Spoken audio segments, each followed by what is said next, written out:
In Unit 3, we did a series of 3 labs that dealt with the changes in gas particles according to the number of particles, temperature, and volume.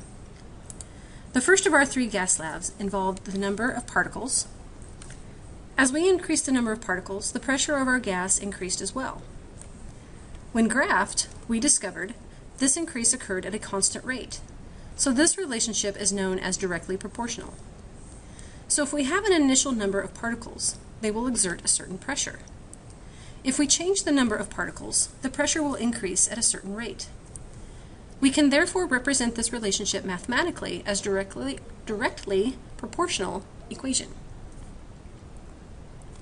Our second lab involved the temperature of the gas. We increased temperature and found that the pressure increased as well.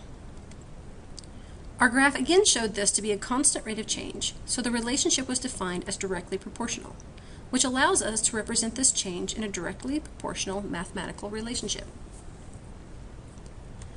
In the third lab, we changed the volume of our container. As the volume increased, the pressure went down. This rate of change was constant, but in a different direction. So this particular relationship is referred to as an inversely proportional relationship. The mathematical representation of this relationship is written a bit differently than the directly proportional equation. Since all of these relationships are constant changes, we were able to set them equal to some constant.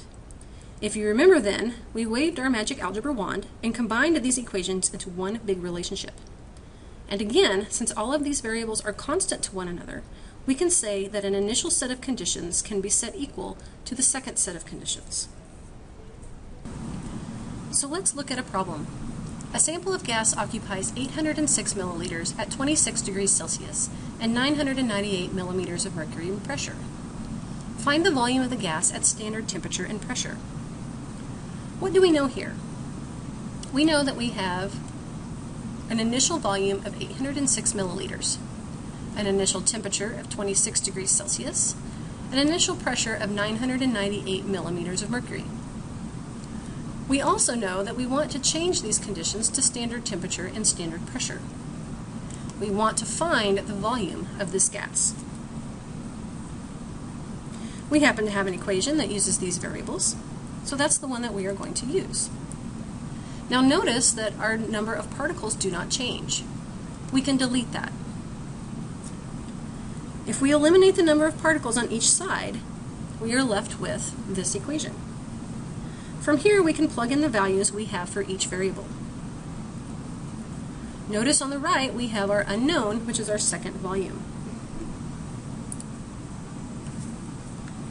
Solving for our final volume gives us this amazing equation. Notice we have like labels on the top and the bottom. These can be canceled out just like numbers can.